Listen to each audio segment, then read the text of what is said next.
Hi, I'm Robert Kajiwara, indigenous Luchuan, also known as Okinawan or Uchinanchu, president of the Peace for Okinawa Coalition based in Okinawa City, dedicated to promoting Luchuan culture, history, language, and rights. Thank you very much to Carlos for inviting me to be here today speaking about imperialist aggression. Thank you as well to all of the other speakers. Unfortunately, imperialist aggression is a topic that Luchuans are all too familiar with.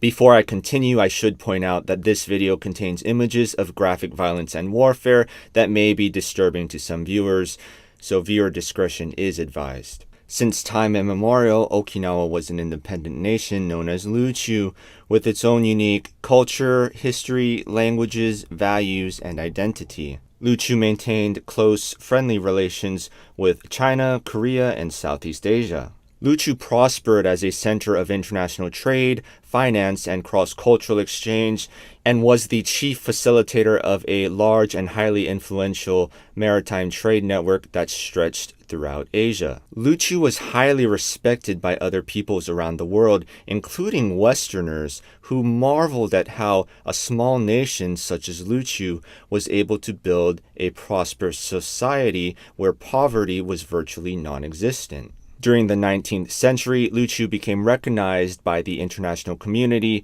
as an independent country via the signing of treaties with the United States, France, and the Netherlands. In 1879, Japan used its new modern Western-style military to invade and illegally annex Luchu. This would be the first of Japan's many imperialist conquests through World War II.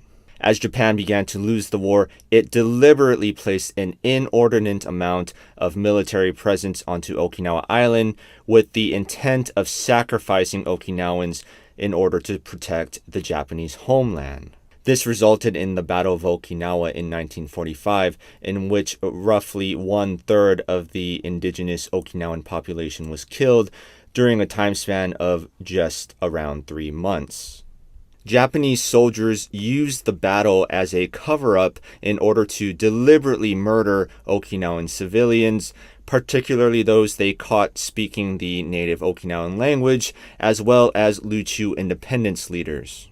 Japanese soldiers also used Okinawans as human shields and forcibly conscripted Okinawan civilians into the battlefield, including women and children. After the war, most of Japan's other colonies regained their independence, but not Luchu. Instead, the United States decided to keep Luchu for itself to use for military bases. The United States military forcefully relocated thousands of Luchuans from their ancestral homes and imprisoned those who resisted in order to build these military bases. The United States also released convicted Japanese Class A war criminals such as Nobusuke Kishi because they believed he would lead Japan in a pro-America direction, which is exactly what he did. He would go on to become prime minister. Kishi's grandson, Shinzo Abe, continues the fascist legacy of his grandfather. He and numerous other Japanese politicians are continuously pushing Japan further into a right-wing, neoconservative, imperialist, and fascist direction. Not only are they trying to revive Japan's military strength, but they are also rewriting history, including Japan's textbooks, in order to cover up Japan's war crimes. For this reason, many of the younger generations in Japan today are completely unaware of Japan's dark past as an imperialist aggressor and are under the belief that Japan did nothing wrong. This is a grave concern for many Okinawans because although Okinawa makes up less than 1% of Japan's land area, it contains over 70% of Japan's military presence, which of course means that Okinawa could once again very well be devastated in the event of a conflict. From 1945 through 1972, Luchu was under direct U.S. military rule, which meant that it also missed out on the decades of economic growth that Japan experienced during the 50s and 60s. Luchuans strongly resisted being under U.S. military rule, so in 1972, the U.S. gave Luchu to Japan without a vote from Luchuans, in a move that is very much illegal under international law. And today, Luchu remains under joint occupation by both the United States and Japan, both of whom commit major human rights violations against indigenous Luchuans on a daily basis. The military takes up around 15% of Okinawa's land and around 30% of its arable or best lands, but contributes only around 5% to Okinawa's economy, running at a huge deficit. This is, of course, a tremendous economic burden on the Okinawan people, many of whom are forced to work 2 or 3 jobs just to get by. Okinawa maintains a very high child poverty rate at around 25%. The U.S. military commits numerous crimes against Okinawan civilians, particularly violent crime against women and children. The United States military is also responsible for tremendous environmental destruction in Okinawa, including the current construction of another U.S. military base in the northern part of Okinawa at a location called Henoko. The base's construction is destroying an ancient coral reef home to hundreds of rare and endangered species, including the Okinawa dugong.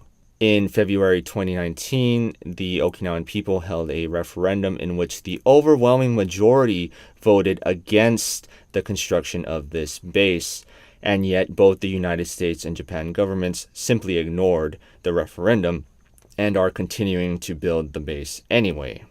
To make matters worse, the U.S. military has also poisoned Okinawa's water with cancer-causing chemicals, forcing thousands of Okinawans to buy bottled water. The U.S. and Japan governments claim that this heavy military presence is necessary in order to protect Okinawans from China.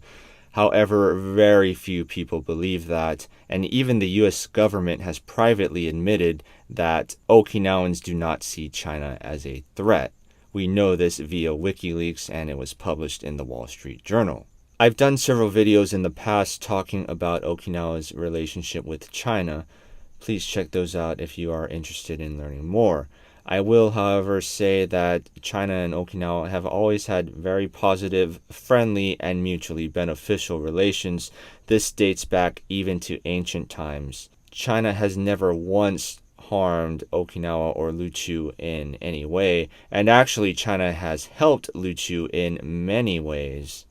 Whereas Japan tries to rewrite history and tries to cover up Luchu's glorious past as an independent nation, China has rightfully acknowledged Luchu's history, and even recently at the United Nations, China played an instrumental role in helping pass a resolution that is being referred to as the legacies of colonialism. This resolution is very important and is being applauded by Luchuans and other oppressed peoples around the world who have experienced the harmful impact of Western imperialism. So no, China is not a threat to Luchu, Hawai'i, Guam, or any other nation in the Pacific. Rather, China offers an opportunity at multipolarity, an opportunity to expand our business, trade, and cross-cultural relations in mutually beneficial ways. This is what I and many others believe we should be doing not only with China, but with many other nations around the world. This is how we can build a more peaceful and prosperous society for us all. I'm just about out of time for today, so I'll end here. To learn more or to find ways you can help support us, please visit our website, peaceforokinawa.org. We do accept donations. We also sell merchandise, the proceeds of which go to help us fund our mission of promoting Okinawan culture, history, languages, and rights. Thank you very much for watching, and I'll see you next time.